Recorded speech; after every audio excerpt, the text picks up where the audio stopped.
میں مفتی صاحب کے سامنے کچھ سوالات دعوت اسلامی کے تعلق سے رکھوں گا کہ دعوت اسلامی اور خدمت حدیث اور دعوت اسلامی اور سنت رسول اور دعوت اسلامی اور فروغ عشق رسول، اس تعلق سے آپ کیا فرماتے ہیں؟ الحمدللہ امیر علیہ سنت دامت برکاتہم العالیہ کا ایک بہت بڑا جو کارنامہ ہے دعوت اسلامی کی صورت میں، وہ یہ ہے کہ آج کے اس پرفتن دور میں بالخصوص ایک تحریک ہے کہ لوگوں کو علماء سے اور علم سے دور کیا جائے، متنفر کرنا، علماء سے دور کرنا، یہ ایک پورا ایک کمپین ہے اور ایک پوری تحریک ہے اس حوالے سے، لوبی اس حوالے سے۔ لیکن امیر علیہ سنت دامت برکاتہم العالیہ کو اللہ تبارک و تعالی نے کیسی روحانی قوتوں سے نوازا ہے، کیسی روحانی طاقتیں آپ کے پاس موجود ہیں کہ اتنی بھرپور لوبی کے باوجود کہ جس میں ہر طرف سے اس حوالے سے کوشش کی گئی، لیکن الحمدللہ پہلے کے مقابلے میں عوام کا رابطہ علماء کے ساتھ امیر علیہ سنت نے اور زیادہ بڑھا دیا، بربود کر دیا۔ مفتی صاحب اس سال کم و بیش 50,000 اسٹوڈنٹ کا اضافہ ہوا ہے الحمدللہ عز و جل۔ یہ ایک بہت بڑا کام ہے اور بہت بڑا تجدیدی کارنامہ ہے امیر علیہ سنت دامت برکاتہم العالیہ کا کہ علم سے اور علماء سے لوگوں کو مربوط کر دینا، ان کو ان کے ساتھ ملا دینا، ان کا رابطہ بنا دینا، یہ کوئی چھوٹا موٹا کام نہیں ہے۔ اس پر جو جتنی زیادہ دقت نظری کے ساتھ غور و فکر کرے گا، اس کے سامنے اس کی اہمیت واضح ہوتی چلی جائے گی۔ تو اب خدمت علم کے حوالے سے، جس کا ایک شعبہ خدمت حدیث بھی ہے، ہم ٹوٹلی علم کے حوالے سے دیکھیں تو آج امیر اہل سنت دامت برکاتہم العالیہ نے جو تحریک شروع کی دعوت اسلامی، اس کے ذریعے سے ہزاروں لاکھوں کی تعداد میں الحمدللہ حفاظ ہی معاشرے کو ملے ہیں، ناظرہ پڑھنے والے ملے، ہزاروں کی تعداد میں علماء الحمدللہ معاشرے کو ملے، مفتیان کرام یہ معاشرے کو ملے ہیں۔ یہ سارا دعوت اسلامی کا فیضان الحمدللہ یہ عام ہوا۔ اور پھر اس کے بعد ہم یہ دیکھتے ہیں کہ جب سے امیر علیہ سنت نے علم کی طرف لوگوں کی توجہ دلائی ہے، ان کو گامزن کیا ہے، تو جگہ جگہ ہمیں علم حاصل کرنے والے اور علم دینے والوں کا ذوق و شوق نظر آنا شروع ہو گیا ہے۔ کوئی کہیں پہ کس طرح علم دے رہا ہے تو کوئی کہیں پر کسی طرح علم حاصل کر رہا ہے۔ تو الحمدللہ عمومی طور پر یہ علمی فیضان جامعۃ المدینہ کی صورت میں، مدارس المدینہ کی صورت میں، دارالفتہ اہل سنت کی صورت میں امیر اہل سنت کا عام نظر آتا ہے۔ اب اسی میں سے ایک شعبہ یہ شعبۃ الحدیث ہے۔ الحمدللہ جو دعوت اسلامی کا شعبہ ہے، اسلامک ریسرچ سینٹر المدینۃ العلمیہ، اس کا ایک ذیلی شعبہ یہ شعبۃ الحدیث کے نام سے ہے۔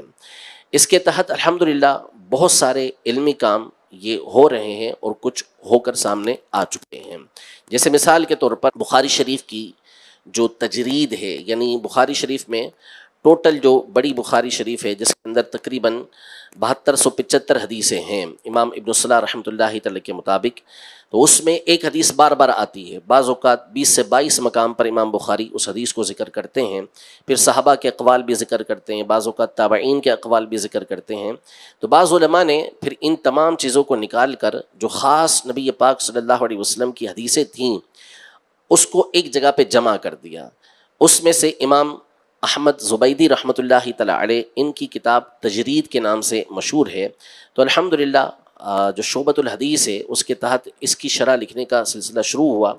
جس کی 3 جلدیں الحمدللہ مکمل ہو چکی ہیں بخاری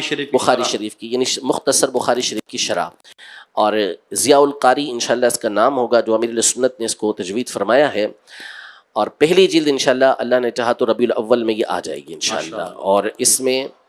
تقریباً 327 احادیث طیبہ کی شرح ہے، اور یہ 984 صفحات پر مشتمل کتاب ہے الحمدللہ، پہلی جلد۔ اور پوری انشاءاللہ تبارک و تعالی اللہ نے چاہا تو یہ 6 جلدوں کے اندر منظر عام پر آئے گی۔ ہمارا عزم ہے انشاءاللہ دعوت اسلامی کا کہ جو سیاستہ جو مشہور 6 کتابیں حدیث کی، ان 6 کے 6 کتابوں کی انشاءاللہ شروحات اللہ پاک نے چاہا تو دعوت اسلامی شائع کرے گی انشاءاللہ۔ بخاری سے آغاز ہے اور یہ انشاءاللہ یہ سلسلہ ہمارا جاری رہے گا انشاءاللہ۔ اس کے علاوہ الحمدللہ دوسرا جو ہمارا پروجیکٹ چل رہا ہے وہ سیاہ ستہ کا ترجمہ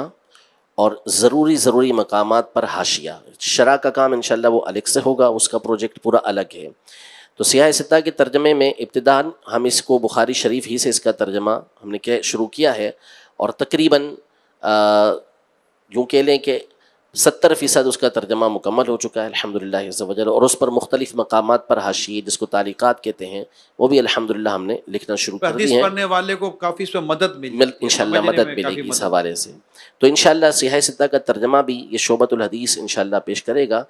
اور اس کے علاوہ شمائل ترمذی، امام ترمذی رحمۃ اللہ تعالی کی جو کتاب، یہ امام ترمذی رحمۃ اللہ تعالی علیہ نے نبی پاک صلی اللہ علیہ وسلم کے حالات زندگی پر لکھی ہے، عام معمولات جو نبی پاک صلی اللہ علیہ وسلم کے تھے، جس کو کہہ لیں کہ جو ہماری فیضان سنت ہے وہ عربی فیضان سنت ایک طرح سے، تو اس کا بھی الحمدللہ ترجمہ اور شرح کا کام ہمارا جاری ہے،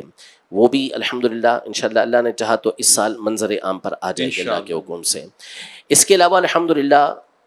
جو شعبۃ الحدیث ہے اس کے تحت عربی کتابوں پر بہت سارا کام ہو رہا ہے۔ اعلیٰ حضرت امام اہل سنت الشاہ امام احمد رضا خان فاضل بریلوی رحمۃ اللہ تعالی علیہ کے شاگرد ہیں ملک العلماء ظفر الدین بہاری رحمۃ اللہ تعالی علیہ، انہوں نے فقہ حنفی کے جو مسائل ہیں وہ کن احادیث طیبہ سے اور صحابہ کے اقوال سے ثابت ہیں، اس کی طہارت کی، یعنی طہارت کے مسائل سے لے کر جنائز کے مسائل تک جو کتاب ہے اس پر 10,000 کے قریب روایتیں جمع کی،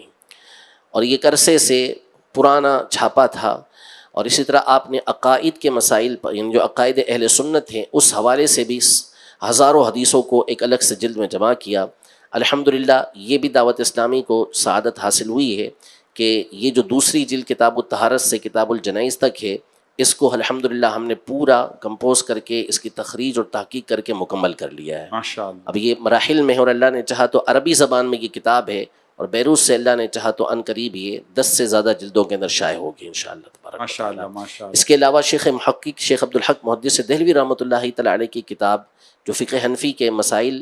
احادیث طیبہ سے جو ثابت ہیں، فتح المنان کے نام سے، اس پر بھی الحمدللہ جو تخصص فی الحدیث کے طلباء ہیں، المدینۃ العلمیہ ہیں، اس کے تحت یہ کام ہمارا مکمل ہو چکا، اور یہ ہماری بیروت چھپنے کے لیے جا چکی ہے کتاب، اللہ نے چاہا تو یہ بھی چھپ کر آئے گی۔ اس کے علاوہ اصول حدیث کی ایک مشہور کتاب ہے نزہۃ النظر،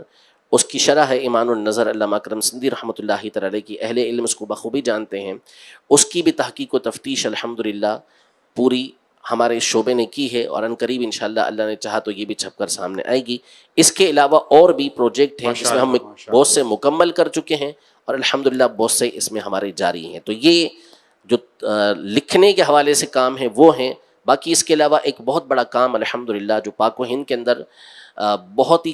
نادر تھا، وہ تھا تخصص فی الحدیث کا، کہ دور حدیث کے بعد بہت سے طلباء کو شوق ہوتا ہے کہ حدیث کے اندر تخصص کریں اور اس کے اصول، قاعدے، ضابطے وغیرہ کو جان سکیں، کس طریقے سے تحقیق کی جاتی ہے حدیث پر، اس کی سند پر کلام کیسے کیا جاتا ہے، تو اس کا پورا ایک فن ہوتا ہے۔ تو الحمدللہ تقریباً 7 سال سے ہمارے یہاں پر یہ تخصص فی الحدیث کا سلسلہ بھی جاری ہے۔ 2 سالہ یہ کورس ہوتا ہے، پہلے سال میں الحمدللہ کتابیں پڑھائی جاتی ہیں، مختلف پریکٹس بھی کروائی جاتی ہے، دوسرے سال میں ہم ان کو پریکٹس بھی کرواتے ہیں، تدریب جس کو بولتے ہیں، اور ہر سال طلباء کسی نہ کسی ایک کتاب پر کام کرتے ہیں پوری عربی میں، جس کو الحمدللہ المدینۃ العلمیہ کے تحت پھر آگے شائع کروانے کا سلسلہ ہوتا ہے۔